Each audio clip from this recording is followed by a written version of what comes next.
కవితను విచారించనున్న CBI permission ఇచ్చిన special court వచ్చే వారం నుంచే ఛాన్స్.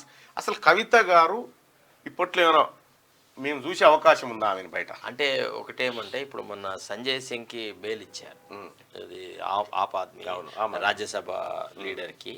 తర్వాత రెండోది ఏంటంటే సెక్షన్ 45 ది పిఎంఎల్ యాక్ట్ని ఇంకొక రకంగా ఇంటర్ప్రిట్ చేసినారు. మూడోది ఏంటంటే కవితను తర్వాత కేజ్రీవాల్ను ఒకే సందర్భంలో అరెస్ట్ చేసినారు, ఒకే అంశం మీద అరెస్ట్ చేస్తున్నారు.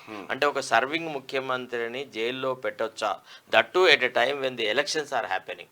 అతను ఒక పార్టీకి అధ్యక్షుడు కాబట్టి ఏదన్నా బెనిఫిట్ జరిగితే కేజ్రీవాల్ను రిలీజ్ చేయడంలో కనుక కొంత వెసులుబాటు అంటూ ఒకవేళ కోర్టు ప్రతిపాదించే పక్షంలో కవితకు కూడా బెనిఫిట్ జరిగే అవకాశం ఉంది. ఇదే చాలా దారుణమైన విషయం.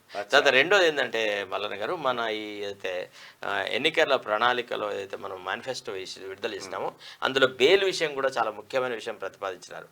అంటే మన న్యాయ సూత్రాల ప్రకారంగా jail is an exception, bail is a rule అనేటిది ఒకటి ఉంటుంది. అంటే ఏ వ్యక్తినైనా కానీ ఏ రకమైన విచారణ జరపకుండా నెలలు ఏళ్ళు జైల్లో ఉంచేటువంటి ప్రక్రియ భారత రాజ్యాంగం ప్రతిపాదించినటువంటి ఆర్టికల్ 21కు విరుద్ధము అనేటువంటి తీర్పులు ఉన్నాయి మన దగ్గర. ఎప్పటి నుంచో నేనమాట రైట్ ఫ్రమ్ జోగిందర్ సింగ్ నుంచి మొదలెడితే మన దగ్గర తీర్పులు వచ్చినాయి. అంటే భారత రాజ్యాంగం యొక్క హార్ట్ అంటే హృదయమే ఆర్టికల్ 21 లిబర్టీ అని మనం చెప్తూ వచ్చినాం.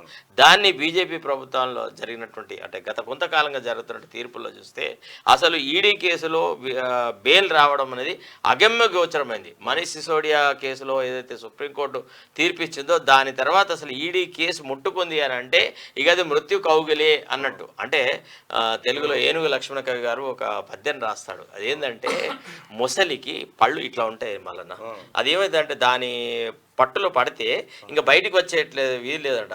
దాన్నే ఏనుగు లక్ష్యం అంటారు, మకిరి ముఖాంతరస్తమగు మాణిక్యమును పెకిలించవచ్చు. అంటే ఇట్లా పట్టుకున్న దాన్ని కూడా బయటికి తీయొచ్చు అంటాడు, కానీ మూర్ఖుడి మనసు రంజింపలేము అంటాడు.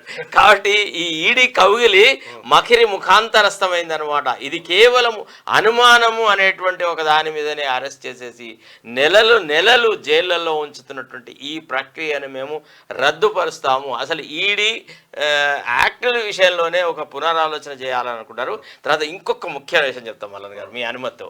ఇప్పుడు ఉద్యోగులకు సంబంధించి సిపిఎస్ఆ ఓపీఎస్ అనేటువంటి విషయంలో కూడా నిన్న మాజీ ఆర్థిక మంత్రి తర్వాత ఎలక్షన్ మేనిఫెస్టో రచించినటువంటి ఆ కమిటీకి అధ్యక్షుడైనటువంటి చిదంబరం గారు ఒక విషయం చెప్పినారు. ఏమంటే మన మోడీ ప్రభుత్వం ఆల్రెడీ ఆర్థిక శాఖ ముఖ్య కార్యదర్శితోని ఒక కమిటీని నియమించింది. ఇప్పుడు ఆ కమిటీ పరిశీలిస్తుంది అంటే ఓల్డ్ పెన్షన్ స్కీమ్ లాభదాయకంగా ఉంటుందా ఎంప్లాయీస్కి లేకపోతే న్యూ ఎంప్లాయీస్కి అనేటువంటి ఆలోచనతోని దాని మీద కొంత స్టడీ చేస్తున్నారు. ఆ స్టడీ రిపోర్ట్ వచ్చిన తర్వాత కాంగ్రెస్ పాలిత ప్రాంతాల్లో చాలా చోట్ల ఓల్డ్ పెన్షన్ స్కీమ్ అమలు పరిచారు. ఫర్ ఎగ్జాంపుల్ రాజస్థాన్లో తర్వాత వేరే ప్రదేశాలలో. సో ఆ స్కీమ్ను తీసుకురావాలంటే దానికి మేము కట్టుబడి ఉన్నాము అని చెప్తున్నారు. కాబట్టి ప్రభుత్వ ఉద్యోగులకు చేతులెత్తి దండం పెట్టేది అంటే పొరపాట్లో కూడా మీరు ఇంకొక రకంగా ఆలోచించకండి. రాజస్థాన్లో ప్రభుత్వం మారిన మరుక్షణమే ఓల్డ్ పెన్షన్ స్కీమ్ అయితే అశోక్ గెహ్లాట్ తీసుకొని వచ్చినాడో దాన్ని మళ్ళీ మార్చి పారేసి మళ్ళీ న్యూ పెన్షన్ స్కీమ్ అనేది తెచ్చినారు. కాబట్టి బీజేపీకి ఓటు వేయడం అంటే మీ కంట్లో మీరే వేలు పెట్టుకోవడము అనేది చెప్పాల్సింది.